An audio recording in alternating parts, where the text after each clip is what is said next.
दोस्तों लौकिक छंद के अंतर्गत जो दो वेद हैं होते हैं छंद के, उसमें हम प्रथम वेद जाति या मात्रिक छंद का के अंतर्गत आर्य छंद पढ़ रहे हैं दोस्तों। और आर्य छंद का लक्षण है यस्या पादे प्रथमे द्वादश मात्रास्तथा तृतीयेपि अष्टादश द्वितीये, यहाँ ये कर ले दोस्तों। चतुर्थ के पंचदश आर्या। यस्या पादे प्रथमे, यस्या मानी जिसके, पादे मानी पाद में, प्रथमे मानी पहले, पहले पाद में, जिसके पहले पाद में, जिस छंद के पहले पाद में क्या हो, द्वादश, द्वादश मानी 12, द्वादश मानी 12, मात्रा मानी मात्राएं, जिसके प्रथम पाद में 12 मात्राएं हो, तथा तृतीयेपि, तृतीयेपि मानी तीसरे में भी कितनी हो, 12 मात्राएं हों। मतलब पहले और तीसरे पाद में कितनी मात्राएं हो दोस्तों, 12 मात्राएं हो। और अष्टादश द्वितीय, और द्वितीय पाद में दोस्तों अष्टादश मतलब 18 मात्राएं हो। और चतुर्थ के पंचदश, पंचदश मतलब 15, पंचदश मतलब 15 मात्राएं हो। चतुर्थ मानी चौथे पाद में, सा मानी वह, आर्य मानी आर्या छंद है। वह क्या है दोस्तों, आर्या छंद है। तो दोस्तों आर्या छंद का लक्षण है जिसके पहले और तीसरे पाद में 12 मात्राएं हों, और द्वितीय पाद में 18 मात्राएं हों, और चतुर्थ पाद में 15 मात्राएं हों। यह आर्य छंद का लक्षण है दोस्तों। अब इसका उदाहरण देखिए। दानं भोगो नाशः तिस्रो गतयो भवन्ति वित्तस्य यो न ददाति न भुङ्क्ते तस्य तृतीया गतिर्भवति। दोस्तों इसमें 4 पाद हैं। दानं भोगो नाश ये प्रथम पाद है, तिस्रो गतयो भवन्ति वित्तस्य ये द्वितीय पाद है, और यो न ददाति न भुङ्क्ते ये तृतीय पाद है, और तस्य तृतीया गतिर्भवति ये चतुर्थ पाद हैं। तो दोस्तों ये इस प्रकार से ये श्लोक में कितने पाद हो गए, 4 पाद हो गए। अब दोस्तों यहाँ हम क्या करेंगे, मात्राएं गिनेंगे। क्या गिनेंगे, मात्राएं गिनेंगे, क्योंकि यह मात्रिक छंद है। तो दोस्तों दे में आ की मात्रा है, तो यहाँ हम इस प्रकार का चिन्ह लगाएंगे, ठीक है। दीर्घ और न में अनुस्वार होने के कारण यहाँ पर भी दीर्घ की मात्रा लगेगी। भय में ओ की मात्रा है, दीर्घ है, यहाँ पर गुरु, दीर्घ या गुरु कह दो, ठीक है। गुरु की मात्रा लगेगी, यहाँ भी गुरु है, और यहाँ भी गुरु है, और यहाँ भी गुरु है, ठीक है दोस्तों। इस प्रकार से ये प्रथम पाद हो चुका है। और तय में दीर्घ की मात्रा है तो गुरु की मात्रा लगेगी यहाँ पर, और यहाँ पर भी स्रों में ओ की मात्रा है, गुरु की मात्रा लगेगी। गे में रश्व है और तय में रश्व है, या लघु कहें दोस्तों, ये में ओ की मात्रा है तो यहाँ गुरु है तो ये मात्रा लगेगी, और यहाँ लघु है तो ये लगेगी। यहाँ वे के बाद में न आधा है दोस्तों, इसलिए यहाँ गुरु की मात्रा लगेगी। और तय में ई की मात्रा है, रस्व ई की, इसलिए लघु की मात्रा लगेगी। और वी के बाद में आधा तय है, इसलिए रस्व ई होते हुए भी आधा व्यंजन वर्ण बाद में होने के कारण आधा व्यंजन जिसके बाद में होता है उस व्यंजन, उस स्वर की या व्यंजन की क्या होगी, दीर्घ मान लिया जाता है। जैसे मान लें वे में ई की मात्रा है तो इसके बाद में जो आधा तय है तो रस्व वी को भी दीर्घ वी मान लिया जाएगा या गुरु मान लिया जाएगा, तो यहाँ गुरु का चिन्ह हो जाएगा। अब तय है तो तय के बाद में आधा से है, इसलिए इसको भी गुरु मान लिया जाएगा। और अंत में पाद की पूर्ति के लिए रस्व या गुरु कुछ भी मान लिया जाता है, तो यहाँ गुरु मानेंगे, ठीक है दोस्तों। इस प्रकार से अब तृतीय पाद में देखेंगे, यहाँ पर गुरु की मात्रा है दोस्तों। यहाँ न में भी रस्व लघु है, लघु की मात्रा, यहाँ लघु की मात्रा होगी। और दा में क्या होगा दोस्तों, दा में गुरु की मात्रा होगी, और ती में लघु की मात्रा होगी, और न में लघु की मात्रा होगी।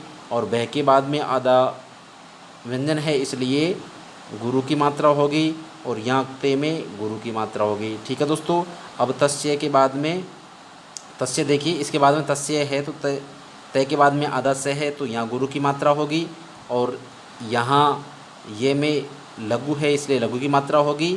यहाँ फिर लघु की मात्रा, यहाँ पर गुरु की मात्रा, यहाँ गुरु की मात्रा, और यहाँ लघु की मात्रा, और ती के बाद में आधा रे होने के कारण यहाँ गुरु की मात्रा, और बह में यहाँ क्या है दोस्तों, लघु की मात्रा है, यहाँ भी लघु की है और यहाँ भी लघु की है।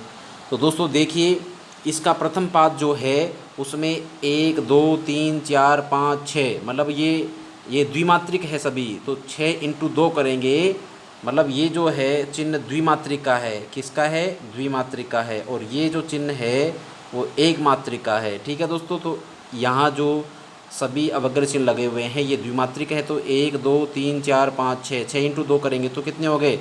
12 हो गए। ठीक है दोस्तों, प्रथम पाद में 12 वर्ण मिल रहे हैं, 12 मात्राएं मिल रही है, वर्ण नहीं दोस्तों, मात्राएं मिल रही हैं प्रथम और तृतीय पाद में। अब तृतीय पाद ये देखिए दोस्तों, 2 1 3 4 2 6 7 8 9 10 11 12, तो ये पर भी 12 मिल रही है। पहले और तीसरे पाद में हमको 12 मात्राएं मिल गई। ठीक है दोस्तों, अब बात करते हैं दोस्तों द्वितीय पाद में, अष्टादश द्वितीय, मतलब दूसरे पाद में 18 मात्राएं होनी चाहिए। तो दोस्तों गिनिए, 2 2 4 1 5 6 2 8 1 9 2 11 1 12 13 14 15 16 17 18। दोस्तों यहाँ ये में लघु था, लेकिन यहाँ पर हमको क्या करेंगे, पाद के अंत में पूर्ति के हेतु हम लघु या गुरु कुछ भी मान सकते हैं। तो यहाँ गुरु मान करके पूर्ति हो रही है, इसलिए यहाँ कितनी मात्रा हो रही है? टोटल मात्राएं 18 हो रही है। क्या हो रही है? 18 हो रही है। ठीक है दोस्तों, तृतीय पाद की बात हो चुकी है, तृतीय नहीं द्वितीय पाद की बात हो चुकी है। अब हम चतुर्थ पाद की बात करते हैं दोस्तों। चतुर्थ पाद में क्या है कि पंचदश। तो देखिए दोस्तों, 2 1 3 1 4 2 6 2 8 1 9 2 11 12 13 14, तो अंत में हम इसको क्या मान लेंगे? दीर्घ मान लेंगे। ठीक है दोस्तों, गुरु मान लेंगे, और इस प्रकार से ये 15 मात्राएं हो गई। ठीक है दोस्तों, ये था आर्या छंद का लक्षण और उदाहरण दोस्तों। अब हम आर्या छंद से संबंधित एक प्रश्न है दोस्तों, आर्या छंदशः प्रथमे चरणे कति मात्रा भवन्ति? प्रथम चरण में कितनी मात्राएं होती है? तो दोस्तों आपको लक्षण याद होना चाहिए, यस्या पादे प्रथमे 12 मात्रा तथा तृतीयेपि, मतलब पहले और तीसरे में 12 मात्राएं होती है। तो इस वाले प्रश्न का आंसर होगा ए 12 मात्राएं। ठीक है दोस्तों, क्या होगा? ए सही होगा। इसी प्रकार से यहाँ आर्या छंद से तृतीय चरणे कति मात्रा भवन्ति, आर्या छंद से चतुर्थ चरणे कति मात्रा भवन्ति। ठीक है दोस्तों, इस प्रकार के प्रश्न बन सकते हैं। आपको लक्षण याद रखना है, याद करना है, और उदाहरण के चिन्ह लगाने आपको आने चाहिए। ठीक है दोस्तों, अब हम बात करते हैं वर्णिक छंद की। ठीक है दोस्तों, किस छंद की बात करते हैं? वर्णिक छंद की। इसे व्रत छंद भी कहते हैं, और इसके अंतर्गत हम पहला छंद पढ़ने जा रहे हैं, और उसका नाम है दोस्तों अनुष्टुप छंद। ठीक है दोस्तों, क्या है? अनुष्टुप छंद। ठीक है, और इसमें दोस्तों कुल 32 वर्ण होते हैं। दोस्तों प्रश्न आता है, निम्न में से किस छंद में 32 वर्ण है? और उसमें आर्या, अनुष्टुप, उपरोक्त दोनों और उपरोक्त से कोई नहीं, तो आपको वहाँ अनुष्टुप छंद करना है। ठीक है दोस्तों, अब इसका लक्षण है, श्लोके षष्ठम गुरु गेयम सर्वत्र लघु पंचमम द्विचतुष्पादयोरश्वं सप्तमं दीर्घमन्ययो। दोबारा देखिए दोस्तों, श्लोके षष्ठम गुरु गेयम सर्वत्र लघु पंचमं द्विचतुष्पादयोरश्वं सप्तमं दीर्घमन्ययो। श्लोके षष्ठम गुरु गेयम, श्लोके मानी श्लोक में, षष्ठ मानी छठा, गुरु मानी गुरु, गेय मानी जानना चाहिए। श्लोक में छठा जो वर्ण है उसको गुरु मानना चाहिए। सर्वत्र लघु पंचमम, और सर्वत्र मानी सभी जगह, पांचवा वर्ण कहाँ क्या होगा? सभी जगह पांचवा वर्ण क्या होगा? लघु होगा। ठीक है दोस्तों, श्लोक में सभी जगह तो छठा वर्ण गुरु होगा और पांचवा वर्ण लघु होगा। ठीक है दोस्तों, द्विचतुष्पादयो रश्वम, द्विचतुष मतलब दूसरे और चौथे पाद में दोस्तों हम बात कर रहे हैं, दूसरे और चौथे पाद की बात कर रहे हैं। दूसरे और चौथे पाद में रश्व मतलब रश्व होता है। सप्तमम दीर्घमन्ययो मतलब सातवां वर्ण। दूसरे और चौथे पाद में कौन सा वर्ण? सातवां वर्ण। ठीक है दोस्तों, सातवां वर्ण क्या होता है, दूसरे चौथे पाद में ह्रस्व होता है और सप्तमम दीर्घमन्ययो, और एक और तीन पाद में, मतलब एक पहले और तीसरे पाद में क्या होगा, दीर्घ होगा। ठीक है दोस्तों, देखिए आगे देखिए, इसमें यह क्या है दोस्तों, वर्णिक छंद है। हम अनुष्टुप छंद की बात कर रहे हैं दोस्तों। तो पहला है इसमें कि यह वर्णिक छंद है और यह समवृत छंद है, अर्थात इसमें चारों पादों में समान मात्राएं हैं और इसके प्रत्येक पाद में कितनी मात्राएं हैं दोस्तों, 8 वर्ण होते हैं। मात्राएं नहीं है दोस्तों, क्योंकि हम वर्णिक छंद पढ़ रहे हैं, इसलिए क्या है, 8 वर्ण होते हैं। कितने वर्ण होते हैं दोस्तों, 8 वर्ण होते हैं। तो 8 इंटू हम 4 करेंगे दोस्तों, तो कितने हो जाएंगे, 8 इंटू 4 बराबर 32 हो जाएंगे। ठीक है दोस्तों, तो अनुष्टुप छंद में कितने वर्ण होते हैं, 32 वर्ण होते हैं। कितने वर्ण होते हैं दोस्तों, 32 वर्ण होते हैं।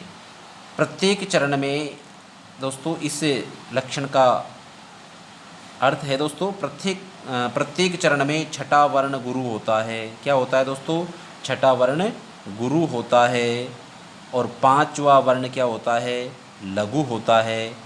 जो आप 4 पादों की बात करते हैं तो प्रत्येक पाद में, प्रत्येक चरण में छठा वर्ण तो गुरु होगा, अर्थात पहले दूसरे तीसरे चौथे पादों में जो छठा वर्ण है वह गुरु होगा और पांचवा वर्ण क्या होगा, लघु होगा। ठीक है दोस्तों, और दूसरे व चौथे चरण में, दूसरे व चौथे चरण की बात करें तो दोस्तों दूसरे और चौथे चरण में सप्तम वर्ण क्या होता है, ह्रस्व होता है। द्विचतुष्पादयो ह्रस्वम, मतलब दूसरे और चौथे पाद में सातवां वर्ण क्या होता है, ह्रस्व होता है और पहले व तीसरे चरण में क्या होता है, दीर्घ होता है। ठीक है दोस्तों, पहले व तीसरे चरण में दीर्घ होता है। अब हम उदाहरण की बात करें तो दोस्तों इसका उदाहरण है, पृथिव्याम त्रीणि रत्नानि जलम अन्नम सुभाषितम मूढ़ै पाषाण खंडेषु रत्न संज्ञा विधीयते। तो दोस्तों देखिए, इसमें हम क्या करेंगे, वर्णों को गिनेंगे। तो दोस्तों देखिए, यहाँ पर प्रे है तो प्रे में 1, फिर 2, 3, 4, 5, 6, 7, 8। ठीक है दोस्तों, चिन्ह लगाना चाहें तो चिन्ह लगा सकते हैं, कोई दिक्कत नहीं है, लेकिन हम क्या कर रहे हैं, यहाँ वर्णों को गिन रहे हैं। ठीक है दोस्तों, क्या कर रहे हैं, वर्णों को हम गिन रहे हैं। गिनिए दोस्तों दोबारा, 1, 2, 3, 4, 5, 6, 7, 8। ठीक है दोस्तों, तो कितने हो गए, 8 वर्ण हो गए। फिर इसमें देखिए दोस्तों, 1, 2, 3, 4, 5, 6, 7, 8, क्योंकि मैं हलंत है इसलिए इसमें आ जाएगा। ठीक है दोस्तों, इसी प्रकार से 8 इसमें देखिए, 1, 2, 3, 4, 5, 6, 7, 8। इसी प्रकार से 1, 2, 3, 4, 5, 6, 7 और 8। ठीक है दोस्तों, तो प्रत्येक चरण में 8 वर्ण हो चुके हैं। अब हम इसके लक्षण की बात करें कि पांचवा और छठा वर्ण क्या होता है। यस, तो देखिए, श्लोके षष्ठम गुरु गेयम, छठा वर्ण सभी जगह गुरु होना चाहिए। तो पहला, दूसरा, तीसरा, चौथा, पांचवा, छठा, जो रे है, रे के बाद में आधा तय है, इसलिए ये क्या है, गुरु है। यहाँ हम चिन्ह लगाएंगे दोस्तों, देखिए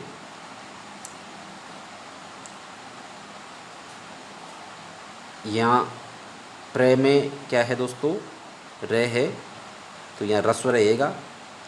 थे में वे है, आधा वे बाद में दीर्घ हो जाएगा, ये भी दीर्घ है, ये दीर्घ है दोस्तों, रस्व है, ये दीर्घ है।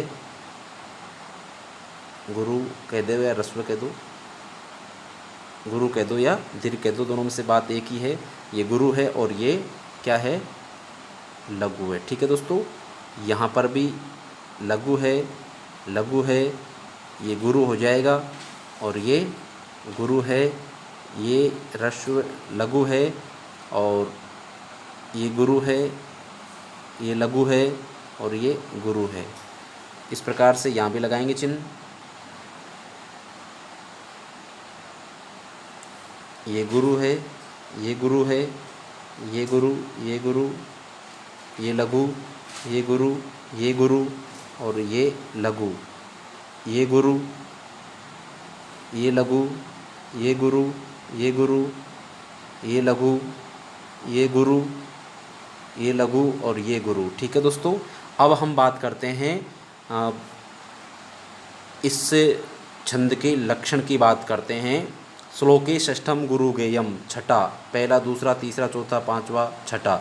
श्लोके षष्ठम गुरु गेयम, छठा वर्ण देखिए ये गुरु है। फिर इधर देखिए 1 2 3 4 5 6 ये भी गुरु है। इधर देखिए 1 2 3 4 5 6 ये भी गुरु है। और इधर देखिए 1 2 3 4 5 6 ये भी गुरु है। श्लोके षष्ठम गुरु गेयम, सर्वत्र लघु पंचमम, और पांचवा इनसे ठीक पहले वर्ण देखिए सभी लघु होना चाहिए। तो यहाँ पर भी लघु है, यहाँ पर भी लघु है, और यहाँ पर भी लघु है, और यहाँ पर भी लघु है। ठीक है, द्विचतुष्पादयो रस्वम, मतलब सातवां वर्ण दूसरे और चौथे पाद में रस्व है। तो दूसरे पाद ये आ गया। ठीक है दोस्तों, यहाँ पर रस्व है। ठीक है, यहाँ पर क्या है, रस्व है। और चौथे पाद में बात करें द्विचतुष्पादयो रस्वम, और यहाँ पर भी रस्व है दोस्तों। ठीक है, और पहले और तीसरे पाद में दीर्घ मन्य, मतलब दीर्घ होता है। तो यहाँ पर दीर्घ है और यहाँ पर दीर्घ है। इस प्रकार से दोस्तों ये अनुष्टुप छंद का उदाहरण था। आज की क्लास में इतना ही दोस्तों, धन्यवाद।